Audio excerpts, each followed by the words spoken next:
দেখি আমরা, আমার মা ঘরে আছে আর আমাদের দেশ নেত্রী খালেদা জিয়া আরেক মা। দীর্ঘ 4 মাস পরে লন্ডন থেকে ফিরে আসার পরে আমাদের অনেক ভালো লাগছে। আমাদের দেশ নেত্রী বেগম খালেদা জিয়া দেশে ফিরছেন, আমরা সকলে অনেক অনেক খুশি। আমাদের প্রত্যাশা আমাদের দেশনেত্রী আপসহীন নেত্রী বেগম খালেদা জিয়া দীর্ঘ 4 মাস পরে চিকিৎসার পরে বাংলাদেশে ফেরত আসছে। উনি কারাবরণ করেছেন, উনি নির্যাতিত এক নেত্রী। উনি আমাদের এই বাংলাদেশকে সারা বিশ্বের মধ্যে 1 নম্বর স্থানে নিয়ে যাবে।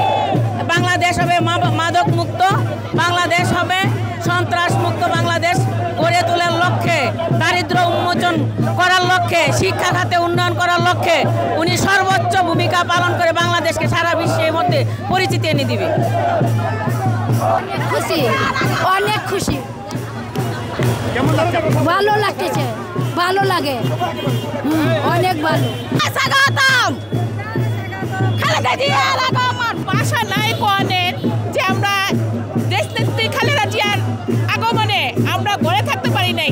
এই ফজরতে উঠে নামাজ পড়ে আমরা এই কেরানীগঞ্জ থেকে এখানে আসছি। মায়ের মতো দেখি আমরা, আমার